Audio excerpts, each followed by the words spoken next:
Radhe Radhe friend, भक्ति tips में आपका स्वागत है। जैसा कि आप लोगों को पता है कि 25 जून दिन गुरुवार को साल की सबसे बड़ी एकादशी निर्जला एकादशी आने ही वाली है। तो आप सबको निर्जला एकादशी की बहुत बहुत सी शुभकामनाएं। और इस दिन निर्जला व्रत निर्जल रहकर व्रत किया जाता है। और निर्जला व्रत के दिन घड़े के दान का बहुत ही बड़ा महत्व है। मिट्टी का जो घड़ा होता है उसी का दान का बहुत ही बड़ा महत्व होता है। आप लोग को मालूम ही होगा कि एकादशी वाले दिन अन्न का दान नहीं किया जाता है और निर्जला एकादशी के दिन जल का दान का बहुत ही महत्व विशेष महत्व है। ठीक है, इससे जल के दान से आपको करोड़ों गुना फल की प्राप्ति होती है। तो मिट्टी का घड़ा आप ज़रूर दान कीजिएगा। तो ये एकादशी वाले दिन ही आपको करना है। तो सुबह सवेरे जल्दी उठकर घर की साफ़ सफाई कर लीजिए। जो भी है आप घर की साफ़ सफाई कर लीजिए जितना आपसे हो पाए सुबह के टाइम पे। फिर आपको पीला वस्त्र धारण कर लेना है। बृहस्पतिवार का दिन है तो पीला वस्त्र कोशिश करें पहने।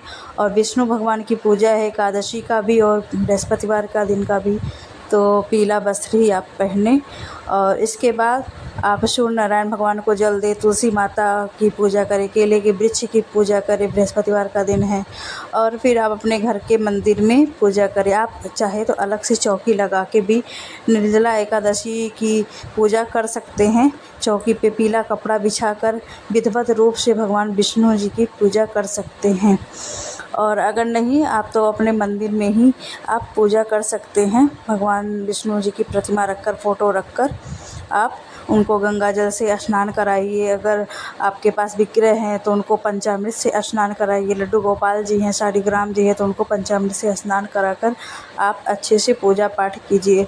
और आज के दिन आपको अक्षत मतलब चावल नहीं चढ़ाना है। किसी भी देवी देवता को अक्षत का ना ही आपको आसन देना है, ना ही किसी को चढ़ाना है। ठीक है, और फल फूल चढ़ाइए।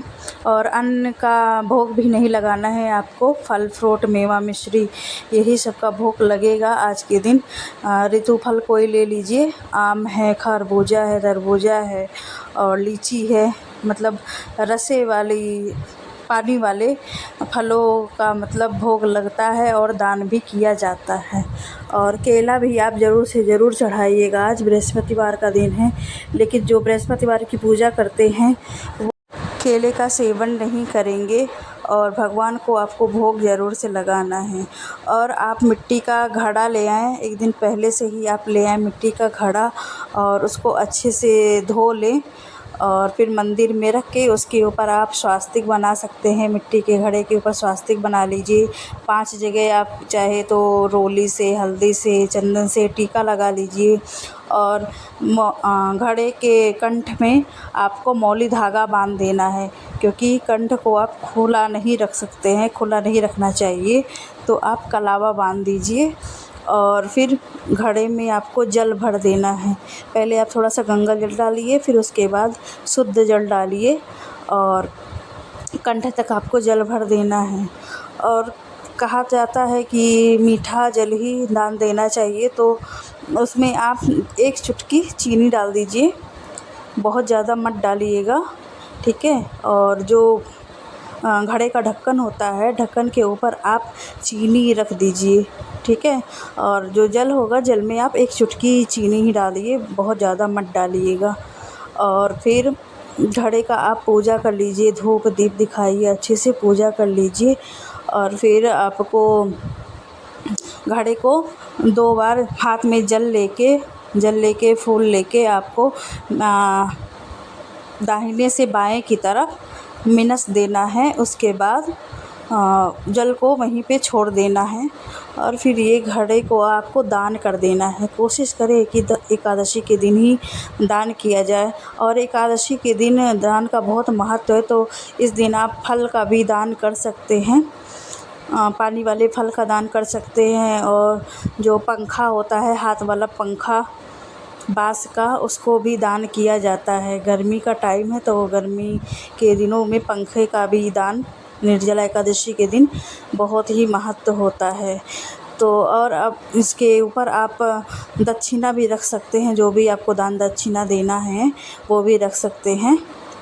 11 रुपये, 21 रुपये, 51 रुपये, जो भी आपके पास हो तो आप दान दे सकते हैं। इससे ये होता है कि पूजा में जो भी कमी रह जाती है वो इससे पूरा हो जाता है। उसके बाद अच्छे से पूजा पाठ करके आपको आरती कर लेना है।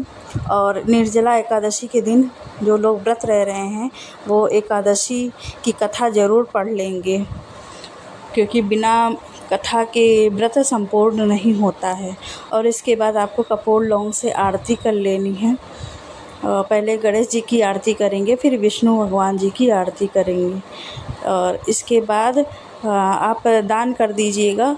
अगर हो सके तो सुबह में ही दान कर लीजिए, नहीं तो अगर नहीं टाइम है तो आप शाम तक सूर्यास्त से पहले दान कर लीजिएगा। घड़े का दान कर लीजिएगा, और जो भी आपको फल फ्रूट और पंखे का दान अगर करना है तो वो भी कर। निर्जला एकादशी साल की सबसे बड़ी एकादशियों में से मानी जाती है, सबसे बड़ी एकादशी मानी जाती है।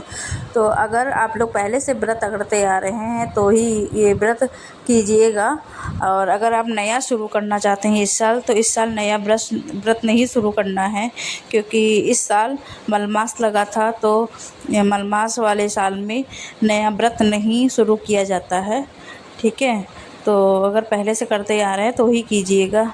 और ये निर्जला व्रत को करने से पूरे साल की एकादशी का फल मिलता है। जो लोग पूरे एक साल की एकादशी का व्रत नहीं करते हैं, सिर्फ निर्जला एकादशी का व्रत करते हैं, तो पूरे साल की एकादशी का फल उनको प्राप्त होगा। तो कैसी लगी आज की ये जानकारी? वीडियो को लाइक ज़रूर कीजिएगा और कमेंट में श्री हरि विष्णु ज़रूर लिखिएगा। और अगर चैनल को सब्सक्राइब नहीं किए हैं तो सब्सक्राइब कर लीजिएगा ऐसी अच्छी जानकारियों के लिए। और मिलती हूँ एक नए वीडियो में, तब तक के लिए राधे राधे।